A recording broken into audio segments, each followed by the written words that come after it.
In today's video, I will be talking about the top 5 best mechanical keyboards for Fortnite. So starting off, I just want to go over some basic terms you need to know for this video. There's going to be 4 primary terms that I want you to know. The first one is going to be key sensitivity. This is how sensitive the key is to the human touch, for example, in order to activate the key.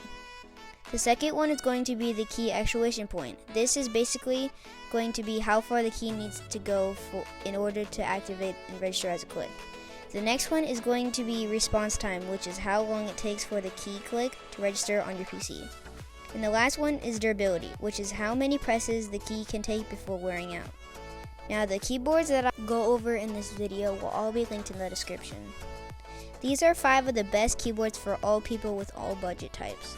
This is going to be cheap keyboards, expensive keyboards, premium ones. Pretty much everybody will have a perfect keyboard for them in this video. The keyboards are in no particular order, so don't worry about skipping around. I will have timestamps on the bottom of your screen.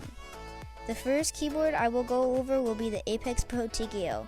This is one of the keyboards that has been a staple in the competitive community for a very long time.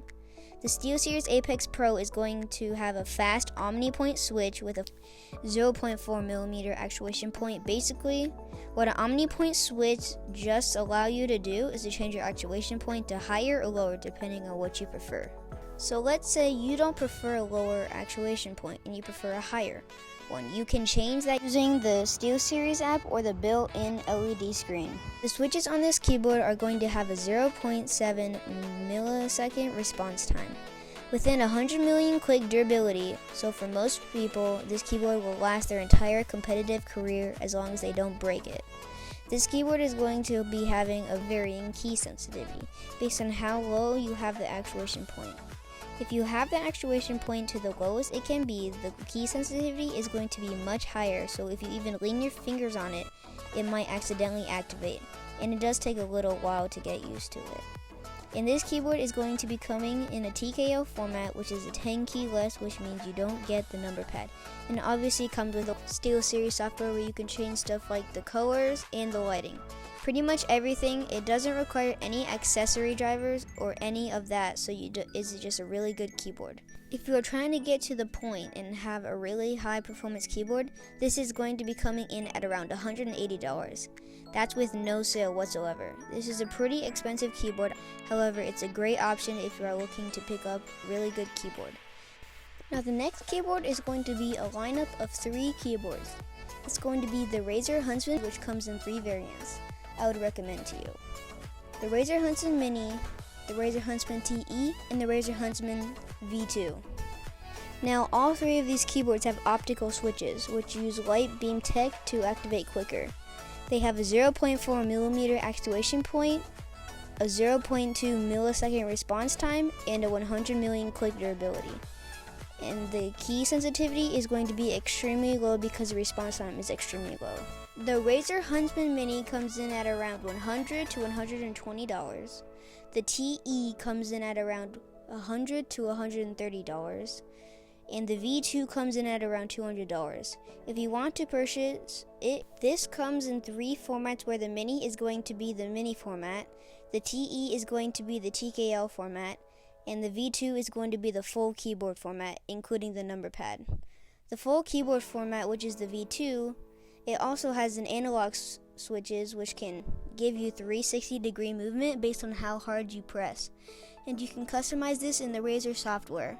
Those analog switches will be very similar to the Wooting 1 keyboard, which is a very good keyboard that was very popular in Fortnite a while back. However, that's a great option if you guys want the best of all your worlds. You just need to have a lot of mouse room if you want to use that. The Mini and the TE are perfectly good options. The Mini is really good for strictly comp players who don't really upload content and don't really edit their own videos. If you guys are a strict comp player, I recommend you get the Mini because of its affordable keyboard and it's also high quality. The next keyboard is going to be our first budget option on the list. It's going to be the Gaming GK61. This is a keyboard that got very popular back during early and mid 2020. This keyboard has Gatoron optical switches with a 0.4mm actuation point, a 0.3 millisecond response time, and a 100 million key durability. Obviously, it's very similar to the previous two keyboards in terms of that stuff. Its key sensitivity is going to be a lot lower, just as low as the Razer Huntsman in the Steel series. However, this keyboard is going to come in a mini format only. However, the part of this keyboard is definitely the best selling point is going to be the price. This keyboard comes in at around $70 and is a fantastic steal of the price. If you guys are interested in picking up this, it is one of the best budget options for players who are tight on money. And I'd recommend that you pick this up if you are low on money and you want to try to pick up a really high performance keyboard. There's different color switches that you can get, such as Gateron Yellow and Gateron Brown. I'd recommend that you go for the yellow because they will give you the least amount of input delay. It's going to make your mechanics and overall in-game sense feel much better when you get it. So if you guys are interested in picking up a really good budget option, the Gaming GK61 is one of the best keyboards for you. Now the fourth keyboard that I go over is going to be the Roccat Vulcan TKL Pro. Now this keyboard uses something known as a Titan optical switches, which are similar to the optical switches that were used in the Razer.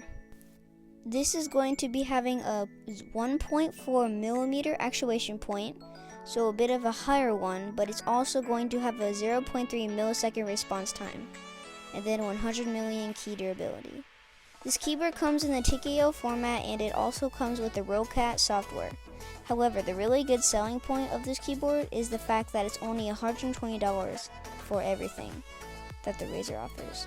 And also, this is going to be a really functional keyboard if you guys want to play very well and very consistent, and not accidentally lean down on your keys and make an error.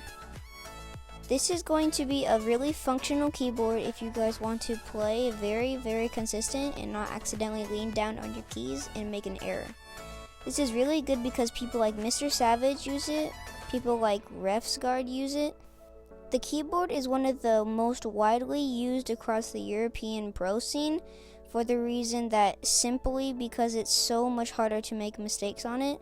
You can't accidentally click on the key, which happens sometimes. That's because of the 1.4 millimeter actuation point, making the key sensitivity a lot lower. In return, you're going to be a better overall player and make less unforced mistakes. That's why the Roccat Vulcan TKL is one of the best. It comes in at around $120, like I said before. It's comparable in the price at the Razer Huntsman TE because it comes in at around $120. Depending on where you try to buy it from, it arguably has some of the most amazing lighting and sounding keys that I've ever seen. So I'd recommend you pick this up if you guys are interested in picking up a different keyboard that's a bit newer and really good, if you want to make a lot of less unforced mistakes. Now the fifth and final keyboard that I go over in this video is the Ducky 1.3 Mini Daybreak. Now Ducky has been an insanely big company in Fortnite for a very long time. You may have heard of the Ducky 1.2 Mini, which used to be one of the biggest keyboards in the entire world for Fortnite. But this is going to be having the Quack Mechanics technology. It's going to have a 1.5 millimeter actuation point, a 0.9 millisecond response time, and a 90 million key durability. It comes with the Ducky software in the mini format, like I mentioned. What's really good about this keyboard is because the Quack Mechanics technology, you can change the keycaps easily if you don't like the custom ones. Obviously, you can change the keycaps on any of these keyboards if you want to, but the Ducky 1.3 Mini is the best for that because of its best fitting switches for any variety of keycaps. In return, you can get cherry keycaps, pudding keycaps, pretty much anything you need you can get on this keyboard, which is why it's so widely used. This is basically the new and improved version of the Ducky 1.2 Mini, and it also comes in a really cool style. You can change the color, you can change the lighting of any of the keys. It's very stylish keyboard if you are interested in that stuff, and it also sounds really crisp and clear. If you are interested in any of the sounds of this keyboard, you can go to the website and listen to them. Most of these websites do have sound samples of these keyboards if you are interested in hearing them.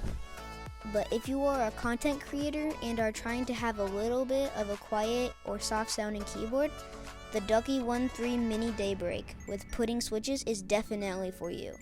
This keyboard comes at around $120. This is going to be comparable to the Vulcan TKL and the Razer Huntsman TE in terms of prices. Really good if you are looking to spend a little bit more money for a really functional and well-working keyboard. But I can assure you that you are going to be very satisfied with your purchase in the long run. Anyways guys, that is it for the video on the 5 best keyboards for competitive Fortnite in 2022. If you did enjoy, make sure to drop the like and hit that subscribe button down below. And I will see you all in the next one. Bye.